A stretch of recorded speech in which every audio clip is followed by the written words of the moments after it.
What's going on, guys, and welcome back to another episode of Career Mode. This is episode number 166, and we start today's episode off with our left back. Oh god, I will never ever be able to pronounce his name, so I guess it's a good thing that this left back has gone on loan to Freiburg for a season. He's 76 overall, 23 years old, clearly does have a bit of potential, but in this club with Kurzawa now signing, he's going to be behind Kurzawa and Digne, so there's no point really keeping him in the reserves, letting him rot there. Let's get him some first team experience and see how he looks after a season in Germany. Also, Adrian Rabiot is on his way to Hamburg for £11 million. Now, in the last episode, Hamburg came in for him, and I wasn't really sure because he does seem like a good player with decent potential, but I asked for £11 million. I thought that's way over his valuation, and we got a lot of good CMs here anyway, and Hamburg matched it. They said, you took Ashton Gutz away from us, so we're going to take Rabiot away from you. So he's on his way to Hamburg, and again, I'm sure that he does have potential. I'm sure that a few of you are commenting and saying, oh my god, he gets to 98 or whatever, but at the end of the day, he wasn't really going to get used in the team right now much at all. So there you go. Still, a transfer came in for Laborde, but as he's included in a deal for Florian Thauvin, which was accepted by Marseille, there was no point accepting that deal as that transfer wouldn't go through. Rabiot does go to Hamburg for £11 million. Roma said forget about the Cabella deal because they're not going to match what we're after, which is not a real surprise because he's a great player. And also, as you can see, Florian Thauvin has joined the club for £11.35 million plus that random left midfielder who's only 63 overall. So another player comes in, and again from a bit of a rival team, Marseille obviously. So Thauvin joins the club, and I said I wanted to get the guy, and he does look really good. Very quick, very agile as well. I always found that helps for a winger. Good dribbling, he's got 4-star skills, can play in a range of positions. Yeah, I'm really happy with that signing. What can I say? I thought I might have to pay, I know his contract's up at the end of the year, but I still thought I might have to pay like 15 to 20 million pounds, considering the fact that he comes from a rival club, and obviously they don't really like to sell players to their rivals. But no, £11.35 million plus that random left midfielder. All in all, around £11.5 to £6 million. Yeah, we'll take it all day of the week. So following that, we put a bid for a player called Palun there, who looks like a very decent winger. 19 years old, obviously one of those new gen / regens. It's always hard to tell which one it is. Probably a new gen though, because I can't think of anyone from the Gabon region who's probably going to have a regen that looks as good as that. But no, he looks really good. He's got the showing great potential tag, so he could be a very good player for us in the future. So we've gone put in a bid from Marseille for him. Maybe we can get him, loan him out, see how he looks after a season. Maybe he can be a great replacement for someone like Lavezzi. But still, we take on Stade Rennes for the first game of today's episode here as they travel to Parc des Princes. And to be honest, I've said we've been playing some great football with this team early on, and well, ever since we came to PSG, really, we've been playing great football.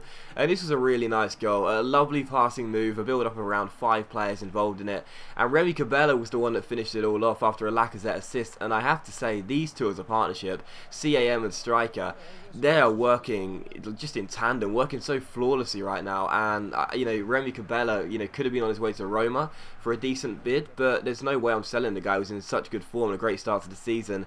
And Lacazette went close there in the 22nd minute, but his header went over the bar and behind for a corner, as it did take a deflection, which Cabella would swing into the box looking for Coulomb. It ended up going towards Niang instead, and his header goes just over the bar and behind for a goal kick. So a couple of good chances there from headers, but unfortunately we couldn't keep them down, and it did go over the bar. So still PSG 1, Stade Rennes 0, but from the goal kick it's played forward towards Depreville, who loses out in the air, and eventually we win it back for us, and it comes to Kevin Savanier. Savanier finds Coulomb here, and Coulomb takes it around Depreville with a double step over, then a ball roll, then a lovely little fake shot round the last defender, and that would have been a superb individual goal from Coulomb. As you guys know, I'm a big fan of this youngster, but unfortunately for us, I couldn't get the finish right. That was my fault. Lovely build up, lovely dribbling, but unfortunately I messed up the finish and should have just finessed it into the corner really.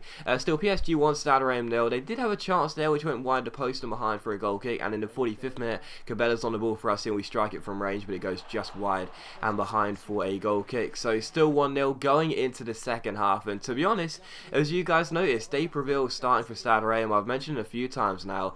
I just can't really understand where he got his goals from last year. I know that we didn't arrive until halfway through the season, But as he went, would you say relatively close there? Close enough. I guess the shot was, going towards, well, it was going off target, obviously, but it was, only a few yards behind. But really, he has no movement. He has no finishing touch. I'm surprised that this guy was top goal scorer last year.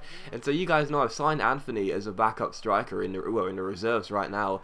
And honestly, I could not be more pleased I didn't go for Depreville, because I was almost certain this guy had, he was glitched, or he had something about him, something in his locker which is really special, but he's got absolutely nothing. So it's kind of cool that he was top goal scorer last year, but he seems like a really average striker. But anyway, regardless, in the 60th minute, as the clock just ticked into the hour mark, Remy Cabella doubled his goals tally and doubled the lead for us to make it 2-0. Lovely little run down the right hand side there from, I think it was Lacazette actually, and the cross into the box, just drills it into the centre. I've mentioned many times before, and I'll keep on showing it as well. Drill crosses this year are so overpowered, and honestly, my recommendation, if you ever get inside down the wing, drilling across, triple tap that square button. I don't know what it is for Xbox, but triple tap the cross button anyway. And 9 times out of 10, if you have some good attacking players on your side, they'll have a good run into the box and could have a simple tap in. So PSG 2, Stade Reims 0. Lloris had to make a good save there to keep us at 2-0. And in the 69th minute here, Remy Cabella on a hat-trick, spreads it out wide towards Gregory van der Wiel, takes it around his man, and it's going to be a red card for this lad, because it's another bookable offence. And he got one in the first half, which you can see on the screen right now, after Niang took it around him and Thuram is walking. So he couldn't cope with Niang in the first half. Then Gregory van der Wiel came on for a bit of defensive stability down the right wing, and he couldn't cope with van der Wiel either. So he must have seen Niang get subbed off and thought, oh thank goodness it's over, I'm not going to be getting sent off in this game, I'm not going to be run ragged anymore. Van der Wiel comes on and does just that. So van der Wiel gets him sent off, a combination of van der Wiel and Niang together getting sent off, working well there. And Stade Reims were down to 10 men, and from the free kick, Cabella strikes it and it goes into the side netting. So still 2-0, and that's now 2 consecutive games where the AI has had a player sent off. That rarely ever happens, but there you go. Still 2-0 to PSG, and in the 78th minute we go on a break here. You can see, despite the fact we were 2-0 up, we were still pushing bodies forward and looking for a third goal. And that is definitely one of the things I really like about this PSG team as well, as David Luiz hits the post there. It's such a great team for, as I mentioned in the last episode, for scoring goals, and it certainly is going to be this year as well. And one of the reasons is because I never shut up shop with this team, because I feel so confident, and it means that we just keep on throwing bodies forward even when we don't need to. So yes, okay, every now and then we may concede a late goal by doing that and going on the counter, but we're certainly going to score a lot more goals with this team, knowing that we will very rarely ever play defensive football. And as you can see, after Kurzawa's strike was saved there, in the 90th minute stoppage time, Lacazette ran clear, one-on-one with the goalkeeper, and he just rounds him as easy as you like. I didn't even need a fake shot, I didn't even need to do any skill move whatsoever, didn't even need to blast it, chip it, finesse it when I was going one-on-one, literally just with the right trigger being held down and the left stick. All I had to do was just point it upwards a little bit towards the touchline, towards the corner flag, and he just runs past the goalkeeper. He just literally runs past him, and then Lacazette has an open goal. So that could not have been simpler, and that was how the game finished. So PSG 3, Stade Reims 0, a very, very comfortable victory, and a perfect start to the league, and that really has been. We're looking very, very dominant early on.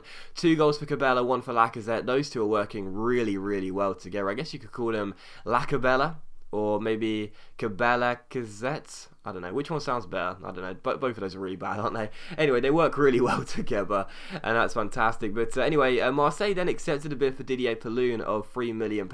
He looks like a very decent youngster, 72 overall, 19 years old, could grow very nice in the future. So that's why I'm very, very pleased. You can see City coming for Cabaye here, offer £4.7 million, and we ask for what his valuation is, which is £5.5 million, and we'll wait and see what the club from the Etihad Stadium say. And as you can see, Didier Paloun did indeed accept his contract, so Paloun is going to come in for us, or is it Palin? I'm not too sure how you pronounce this, but regardless, he looks like a very, very decent winger, and I'm excited to get the guy into the club, because again, I really do want to sign, even though I want some first team players here with PSG to be signed, which we've already done into players like Kurzawa and Götze, I really do want to sign some good young high potential players. So as I mentioned before, if we do leave PSG this year, which again there's no guarantee because I do really like it here, because I want to do what you guys want. If we do leave at some time this year, then at least we've left them with a great first 11 and also some fantastic youngsters to develop as well. Also, City have matched a £5.5 million bid for Kabay, so he has now left the club and gone back to England.